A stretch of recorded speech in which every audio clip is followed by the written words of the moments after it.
น้องๆก็จะได้กินน้ำฟ้านั่นแน่น้ำฟ้าวันลอยกระทงควันหลงอ๋อไฮยีน่าเกรงใจเหรอลูกมาไฮยีน่ามานี่มาไฮยีน่ามาเร็วมาทางนี้ไอ้แต้มมันเฝ้ามออยู่ใช่ไหมล่ะผมก็เกรงใจผมไม่อยากกัดผมไม่อยากรังแกผู้หญิงมากินซะนี่ดูทำตากินซะพี่ไม่อยู่ใกล้กันเนี่ยมาชอบทำตาเขาทำตาหลกแหลกตรงเนี้ยเขาหน้าตาน่ารักแต้มก็นอนแล้วแสดงว่าเขาพออิ่มพอสมควรนะหนูไม่แบบไม่ได้อิ่มมากแล้วก็ไม่ได้โอ้น้องนมเลียถ้วยน้ำเลยลูกเดี๋ยวเอาน้ำมาเติมให้น้องนมหน่อยดิเมื่อกี้ปุ๊กลุกเขากินน่ะปุ๊กลุกกับแต้มเขากินเอามาเทเพิ่มให้น้องนมกินน้ำฟ้าหมดแล้วน้องนมอ่ะน้องนมหิวสิลูกใบไม้ติดกินซะพอแล้วมั้งเอาลิลลี่มากินน้ำกินเปล่ากินซะแทนไปนอนอาบแดดอยู่นู่นแทนเขาอินดี้นู่นอ๋อสีเขาไฮยีน่าเป็นสุภาพบุรุษว่ะผมรอให้น้องเขากินให้อิ่มก่อนเก่งว่ะไฮยีน่ายังคลิปลุกดีว่ะผมเป็นผู้ชายผมก็เสียสละไม่อยากรังแกผู้หญิงอะประเด็นอะอิ่มย่างน้องลิลลี่หนูยังไม่อิ่มเลยหนูหิวน้ำนั่นพวกนู้นเขานอนเอนจอยกันโอเคไฮยีน่าเดี๋ยวพี่ เองมันระแวงอะไรพี่วะเนี่ยเดี๋ยวพี่จะเอาน้ำน้องเข้ามาให้กินรอแป๊บเนี่ยจริงๆแล้วอ่ะคนอื่นอ่ะเขากินกันไปเยอะแทนจ๋าแทนครับมานี่มาลูกมาแทนลองชิมสิลูกแทนนั้นทานอิ่มไหมแทนทานอิ่มเปล่าลองชิมสิถ้าแทนกินเหลือเดี๋ยวค่อยไปให้ไฮยีน่ากินโอเคแทนยังไม่อิ่มเลยลูก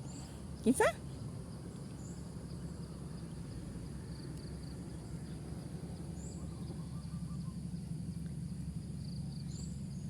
น่ะพี่ครับโอ้อร่อยจังเลยอ่ะผมมากินแล้วก็คอยระแวงใครจะมาไม่เป็นไรลูกกินไปเถอะไม่มีใครทำร้ายหนูเดี๋ยวเนี่ยพวกนั้นเขาก็มีแบบว่ามุมของเขาหลังจากอิ่มแล้วเขาก็แบบนะเดี๋ยวพี่คอยดูให้เด้อแทนกินให้อิ่มเลยลูกมาน้องนมมากินน้ำพอหรือยังหนูพอแล้วพี่หนูพอแล้วหนูเก้านมก่อนเนี่ยไม่ต้องมายุ่งกับแทนนะน้องนมอย่ามายุ่งกับแทนนะแทนเขาไม่ลาวีอะไรใครนะใครอย่ามายุ่งกับแทนนะถ้าใครทำร้ายแทนนะพี่ให้กินอันดับหลังสุดเลย เลียถุงอีกต่างหากถ้าไม่ให้กินเยอะด้วยนะใครทำร้ายแทนนะพี่ไม่ชอบเลยอ่ะหรือก็ใครกัดกันพี่ก็ไม่ชอบนะอยู่ด้วยกันต้องแบ่งปันกันเห็นไหมเดี๋ยวพรุ่งนี้เช้าวันอาทิตย์เขาก็จะมีคนมาจากบ้านคลองนู่นโอ้แทนกินหมดเลยเขาจะเอามาให้แล้วเขาใส่จานกระดาษกลมๆอะค่ะน้องมิ้นเคยเห็นไหมเคยเอารถมาใช่ไหมคะใช่เขามีหมาของเขาด้วยนะหมาเขาน่ารักหนูก็เคยเห็นเปิดหน้าต่างมาเปิดกระจกรถแทนกินหมดเลยเก่งแล้วลูกเก่งจังเลยเก่งจังเดี๋ยวเอาน้ำมาให้แทนก่อนไหนแวะทักทายแต้มก่อนมาเอาน้ำให้แทนแต้มกับปุ๊กลุกนอนโอ้โหหน้าเขาฟินเหลือเกินเนี่ยมันมีเม็ดข้าวอยู่หน่อยเนาะไม่เป็นไรเนาะแทนกินกินเลยลูกมันเป็นขี้ปากผู้อื่นเขาล่วง ไม่เป็นไรแล้วก็ผมไม่ถือ ผมง่ายๆยังไงก็ได้เนี่ยจริงสิแทนน่ารักสงบชอบอยู่แบบว่าสันติสุขนะเนี่ยคนเนี้ยปองดองไฮยีน่าไปนู่นแล้วค่ะพี่เล็กนู่นเลยเหรอโอเคเนี่ยคนเนี้ยเขา ชาติผจญภัยเหมือนเมื่อวานเนี่ยเขาไปกับแต้มเลยเนาะไปถึงไหนกันก็ไม่รู้ ตัวเปียกกลับมาด้วย อาจจะแอบมีลงไปในบึง พอแล้วเลยลูกอุ้ยน้ำหยดใส่หัวอุ้ยขอโทษลูกขอโทษ ล้างหน้า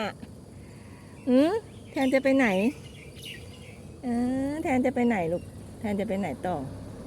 แล้วผมขอบคุณพี่ ผมขอบคุณพี่คิ้วเปียกเลย แทนเนี่ยเขาหล่อแล้วเนี่ยนะแทนสนใจดำน้อยไหมลูกดำน้อยไหนอ่ะพี่จินทิพย์อยู่เนี่ยจินทิพย์ให้เนี่ย ดำน้อยนะ ที่เขาอยู่ตรงนู้นนะคะ ตรงไหนอะ เนี่ยรูปร่างเหมือนแทนเนี่ยตัวเล็กกว่าหน่อยแล้วเขาตัวดำไงที่อยู่กับน้ำตาลอีกคนหนึ่งที่ขนเขาเหมือนแบบเหมือนหมาจิ้งจอกเลยอะสองคู่หูเขาตัวเมียทั้งคู่เลย อยู่ตรงบ้านพี่ติ๋วอะ อ๋อบ้านป้าติ๋วใช่ไหม ใช่นั่นแหละเนี่ยจิ้นทิพย์ให้อยู่เนี่ยสองคนเนี่ยจะให้แทนอะให้แทนกับดำน้อยจิ้นกันนะ โอ้โหเขาลู่ตลอดเลย นิสัยดีน่ารักจังเลยแทนเนี่ยแทนน่ารักอ่ะมาแทน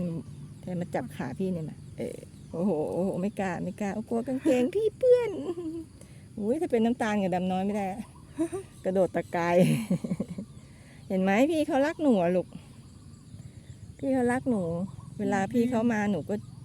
หนูอย่าไปวิ่งขนาดนั้นสิ ต ลูก กใจ น้องเขาคงดีใจอ่ะไม่แน่หรอกบางทีเขาอาจจะดีใจแล้วเขาก็เห่าแบบนี้ แต่เราแปลเขาไม่รู้เรื่อง นั่นจะไปจุ๊บพี่เขาเนี่ยเขาสะอาดสะอ้านเนาะเขาไม่เหมือนหมาจรเลย ใช่สะอาด สะอาดอะถ้าเป็นไปได้นะอยากเอาไปเลี้ยงที่บ้านเลยแทนเนี่ยแต่ชีวิตเขาจะว่าไปธรรมชาติดีนะตรงเนี้ยเนาะ ค่ะ เขาก็จะมีคนใจดีเอาข้าวมาให้ คนที่เขาทำงานจันทร์ถึงศุกร์เขาก็มาให้อยู่แล้วไงพวกเจ้าหน้าที่อะเนาะเจ้าหน้าที่ในบึงเนี่ยยังไงเน่ดูทำตาหวานใช่ทำตาหวานใช่พี่อยู่กับน้อง พี่กระเพิ่นว่า ใจก็แบ่งเวลาว่าต้องกลับไปทำงานที่บ้าน ไฮยีน่าหายไปแล้วค่ะพี่เล็ก นู่น อ๋อจนภัย เห็นเงาก็จำได้แล้วหนุ่มหล่อคนเนี้ย ไหนอ๋อเดินอยู่ตรงถนนนั้นแน่พอกินเสร็จอิ่มแล้วก็ไปเลย แบบว่าเขามีโลกส่วนตัวเขาคนเนี้ย โอ้โหแทนเขาเห่าเก่งเนาะ ใช่ค่ะ โอ้เขาเห่าผู้อื่นเขาเห่าเก่งเว้ยใช้ได้แทนเนี่ย เหมือนเขาจะป๊อตเนาะ แต่เขาเห่า เขาเห่านะเขาก็ใจกล้าด้วยนะน่ะเห็นไหมแต้มดูดิแต้มกับปุ๊กลุกหลับไปแล้ว